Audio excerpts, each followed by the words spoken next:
La délégation générale France de l'Union des nouvelles générations, UNG, était face à la presse le samedi 2 avril 2016. Et ce, pour réagir au rendez-vous manqué avec Odette Lorignon, vice-présidente du Front populaire ivoirien, FPI, frappée une fois de plus par une interdiction de sortie de la Côte d'Ivoire. Pour expliquer cette sortie, il faut rappeler qu'attendu à Paris le samedi 2 avril 2016 pour participer à une conférence publique sur la situation sociopolitique de la Côte d'Ivoire, Odette Lorignon du FPI, parti allié à l'UNG, s'est vue interdite de monter dans l'avion qui devait la conduire sur les bords de la Seine le jeudi 31 mars 2016 pour, dit-on, délit non constitué selon les autorités ivoiriennes. Étaient présents à cette conférence de presse Messieurs Étienne Nguessan, deuxième vice-président, Messieurs Arnaud Boui, quatrième vice-président, Madame Léa Kanga, sixième vice-présidente, Monsieur Arsène Touo, secrétaire général chargé de la diaspora, et Monsieur Frédéric Nguessan, délégué France. Tour à tour, ils ont dénoncé devant la presse, les militants et sympathisants, l'atmosphère politique pourrie dans laquelle baigne la Côte d'Ivoire. Mesdames et messieurs, nous allons débuter cette conférence et je voudrais qu'on puisse, avec le respect que je vous dois, se lever pour accueillir ceux qui vont animer cette conférence de presse, s'il vous plaît. Par les vice-présidents de l'UNG, j'aurai le temps de vous donner les dénominations complètes. Est-ce qu'on peut les ovationner, s'il vous plaît?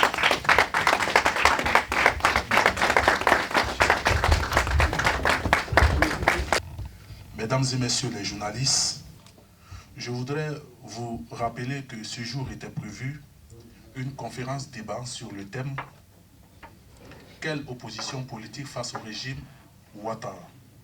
En lieu et place, nous sommes obligés d'être là pour parler, pour faire une conférence de presse. Et les animateurs de cette conférence de presse vous donneront les circonstances du changement du caractère de cet événement. Dans le cadre de ces activités, la délégation France de l'Union des nouvelles générations avait invité Mme Marie-Odette Lorignon, vice-présidente du FPI, pour animer une conférence publique sous le terme « Quelle opposition politique face au régime Ouattara ?» Pour cette activité, la direction de l'UNG avait donné sa caution pour le déplacement des deux vice-présidents, les camarades Armand Boui et Léa Kanga, qui sont arrivés à Paris le mercredi 30 mars en vue de co-animer la dite conférence. Ayant obtenu son visa pour effectuer le voyage, Madame Lorignon s'est rendue à l'aéroport Félix Houphouët-Boigny le jeudi 31 mars aux environs de 22 h. Après avoir rempli toutes les formalités et procédé à l'enregistrement de ses bagages, la responsable du Front populaire ivoirien s'apprêtait à embarquer lorsqu'elle fut interpellée par des agents de la police des frontières. À la tête se trouvait le commissaire Kwabena Niam. Celui-ci lui signifiait qu'elle ne pouvait être autorisée à sortir du territoire parce qu'elle serait en liberté provisoire pour délit non constitué. Il s'ensuit une longue discussion au cours de laquelle Mme Lorignon demande qu'il lui soit montré la décision officielle qui lui interdit de sortir du territoire. Elle n'aura pas de réponse à cette demande, si ce n'est la série d'aveux auxquels le commissaire se livre. En effet, face à la détermination de Mme Lorignon, ce dernier finit par avouer que la décision de l'empêcher de sortir du pays est venue du sommet de l'État et qu'il n'a personnellement rien contre elle. Il lui demande alors d'emprunter une porte dérobée pour sortir de l'enceinte de l'aéroport, non sans avoir pris le soin de sortir ses bagages de la soute de l'avion. Il convient de rappeler que cela fait la deuxième fois du genre que le pouvoir de M. Ouattara empêche Mme Marie-Odette Lorignon de sortir sans aucun motif légal. Face à cela, l'Union des nouvelles générations tient à exprimer son indignation à travers la vive protestation que revêt cette déclaration. L'UNG rappelle que le respect de la dignité humaine et la liberté de circuler font partie des libertés individuelles et collectives définies et protégées par la Constitution ivoirienne en son préambule et en ses articles 2, 6, 7, 8, 9 et 10. En effet, mon intervention, à l'origine, c'était sur les actions que le parti, l'UNG, a menées en faveur des prisonniers politiques, des exilés et des réfugiés. Il faut savoir qu'à la suite de la crise post-électorale, il y a une population qui est née des mots qu'on ne connaissait pas, des prisonniers politiques, des exilés, des réfugiés. On en entendait parler, mais on ne savait pas que c'était des choses que des gens pouvaient vivre. C'est une population vraiment qui a souffert. Des gens ont dû abandonner tout pour se retrouver dans la sous-région. Certains aussi ont été arrêtés parce qu'ils étaient pro-Gbagbo, comme on le dit, pour une opinion politique. Ils sont enfermés certains depuis 5 ans, d'autres depuis 4 ans, ainsi de suite. Et le chiffre est énorme. On était à près de 1 million de prisonniers politiques. Les exilés, les réfugiés, là on n'en parle pas. On avoisine les 1 million. La population était tellement en souffrance que le parti a décidé, malgré les actions de l'ONU, du HCR, de leur venir en aide. Et par moment, on organisait des sorties à la Maka. Il faut dire qu'il y a beaucoup aussi d'autres personnes emprisonnées dans d'autres prisons à l'intérieur du pays. Il y a près de 10 prisons où les 10 prisonniers politiques sont. Vraiment, je voudrais que la diaspora continue ses actions pour que nous aussi, on puisse visiter régulièrement ses camarades. À l'heure où je vous parle, il y a encore des prisonniers. Et l'UNG a la plus grosse cellule qu'un parti puisse avoir se trouve à la prison de la Maka. Donc continuons la lutte, continuons de les aider. Il y a encore du monde, il y a encore des gens qui souffrent. Tout à l'heure, dans son intervention, le maître de cérémonie a évoqué la présence qui aurait pu avoir lieu de Mme Odette Lorignon. Alors si Odette Lorignon avait été là, nous aurions abordé le sujet qui dit quelle opposition face au régime Ouattara. Mais la réponse à cette question se trouve dans le fait qu'elle ne soit pas là aujourd'hui. Tout simplement. Donc je n'ai plus rien à dire. Je n'ai plus rien à dire. Mais comme je suis en face de vous et que je suis venu pour parler, je vais parler très rapidement. Et suite certainement à certaines de vos questions, nous allons échanger et trouver des réponses qui vont au-delà de son absence, ici même dans cette salle. Bien entendu, Lorignon Odette n'est pas venue, alors qu'elle avait eu son visa que l'ambassade de France lui a délivré en bonne et due forme.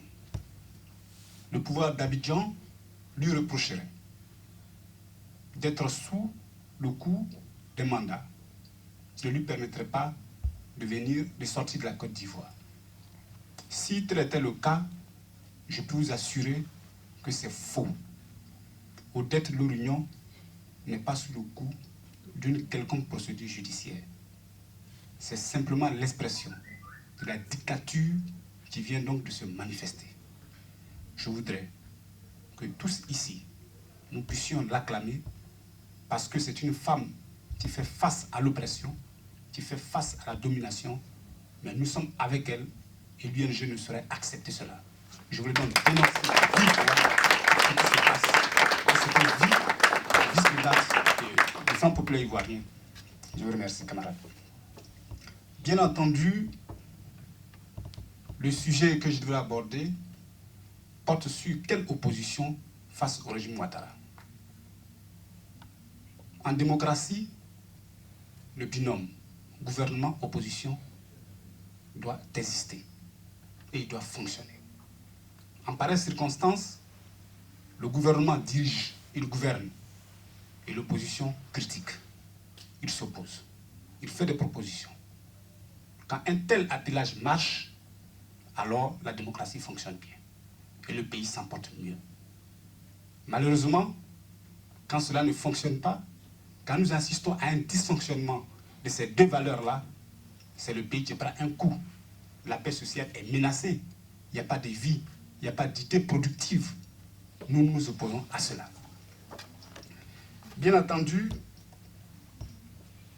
pour donner un exemple de cet attelage qui fonctionne et qui donne des résultats, voyez-vous, vous êtes ici en France, mais le pouvoir qui est élu, il gouverne, et l'opposition critique, et il fait des propositions. Et la France se porte bien, et les choses avancent. Pourquoi est-ce que nous, en Côte d'Ivoire, nous qui sommes de l'opposition, nous ne pouvons pas apporter des critiques sans être inquiétés? À cette question-là, nous allons trouver des réponses. Je vais faire l'état des lieux rapidement de la situation politique en Côte d'Ivoire. Cet état des lieux va se situer à 3 niveaux. Parce que la vie de l'homme, généralement, dans un État, est caractérisée par 3 aspects. L'aspect économique, l'aspect social et l'aspect politique. Au plan économique, le régime ivoirien se satisfait d'un taux de croissance atteignant les 9%. Mais ce taux de croissance contraste avec le quotidien des Ivoiriens. Ce qui est l'expression de ce que c'est faux. On nous parle d'un taux de croissance de 9%. Cela devrait pouvoir se sentir dans le panier de la ménagère, mais tel n'est pas le cas. Donc, premièrement. En Côte d'Ivoire, on nous dit également que le problème du chômage n'existe plus et qu'il y a du travail pour tout le monde en Côte d'Ivoire. Mais je peux vous assurer qu'aujourd'hui, le taux de chômage atteint environ 50% de la population en âge de travailler. Ce qui contraste toujours avec cette réalité, avec ce mensonge qu'on veut nous faire croire, qui est que l'économie ivoirienne tourne autour de 9%. Je peux vous assurer que la pauvreté gagne de plus en plus la Côte d'Ivoire. La Côte d'Ivoire est sous le poids d'un endettement qui est parti de 2000 milliards quand le président Gbagbo quittait le pouvoir pour atteindre aujourd'hui les 6000 milliards de francs CFA. Notre pays est en danger. Plus grave, le gouvernement nous fait une proposition de ce qu'on appelle le plan national de développement qui va coûter 30 milliards de francs CFA. 30 000 milliards de francs CFA d'ici l'an 2020. Mais il en a l'argent où? Il vend les biens de la Côte d'Ivoire. Au lieu de créer des richesses, il vend ce que la Côte d'Ivoire a pu obtenir de haute lutte, c'est-à-dire les banques. Aujourd'hui, la BACI fait l'objet d'une vente. On nous parle de la vente de la Pétrosie. Tous les jours que Dieu fait des emprunts obligataires qui constituent donc un endettement. Parce que quand vous lancez les emprunts, les gens viennent souscrire, ils donnent leur argent, mais il faut pouvoir rembourser cet argent après. Tout cela mis ensemble, notre pays est en train de subir la plus, je dirais, la malgouvernance. La malgouvernance. Donc au plan économique, la situation est dramatique. Au plan social, tout à l'heure je vous parlais d'un taux de chômage qui atteint les 50%, ce qui est une réalité. Mais également, on nous parle de couverture maladie universelle. C'est un leurre. Les populations ne peuvent pas se soigner. On nous avait dit que quand vous allez à l'hôpital, avec 1000 francs seulement, vous pouvez recevoir tous les soins. Je peux vous dire ici, chers frères, chers amis, que lorsque vous êtes malade et vous partez au CHU de Yopougon ou bien au CHU de Chouachi, dites-vous que vous allez à la mort. Parce que point de médicaments, point d'hygiène. Au plan social, le côté santé est dramatique. On nous a parlé de l'école gratuite. Mais l'école gratuite, ça n'existait pas. L'école gratuite, ça n'existait pas. Vous n'avez pas d'argent, votre enfant ne va pas à l'école. C'est simplement un slogan politique. Ce n'est pas une réalité. Au plan politique, au niveau strictement politique, Le régime de Ouattara se caractérise par le musellement de l'opposition. Toutes les manifestations de l'opposition sont systématiquement brimées, empêchées, les militants et dirigeants jetés en prison, les comptes gelés et vidés, les cadres de l'opposition sont licenciés de leur travail. Dans cette atmosphère de terreur, des milliers d'Ivoiriens, du citoyen lambda aux cadres, sont aujourd'hui exilés. Non satisfaits de ce que le régime arrête et jette en prison les cadres de notre parti, les cadres de notre bord, le pouvoir joue à la division de la classe politique. Le pouvoir joue à la division de la classe politique. C'est valable pour le MFA, c'est valable pour le PIT, et c'est encore plus grave parce que c'est valable pour notre allié politique, le Front populaire ivoirien. Aujourd'hui, le pouvoir soutient un certain Afin Djessan qu'il arme de tous les moyens financiers, les moyens policiers, les moyens de la justice pour détruire la famille politique du président Laurent Gbagbo. Donc voici au plan social ce que vivent les Ivoiriens. Voici au plan économique ce que vivent les Ivoiriens de la Côte d'Ivoire. Et voici au plan politique ce que vivent également les Ivoiriens et les partis de l'opposition. Alors, quand on a fini de faire l'état des lieux que je viens de vous présenter, tout à fait, il est normal que nous fassions des propositions. Parce que la réponse à la question, elle va se trouver dans les propositions. L'exposé de ce tableau périodisant du régime ivoirien pourrait, à raison, amener une frange de l'opposition à se radicaliser. Quand on n'a plus le choix, qu'est-ce qu'on fait? On passe à ce qui semble être l'unique voie. Mais nous n'allons pas utiliser cette voie-là. Nous n'avons pas opté pour la violence. Parce que notre père politique nous enseigne l'arrivée au pouvoir par les voies démocratiques. Donc nous allons utiliser les moyens démocratiques pour accéder au pouvoir. Mais dans une situation de division, dans une situation où, dans le même parti politique, l'unité est fragilisée par les crises,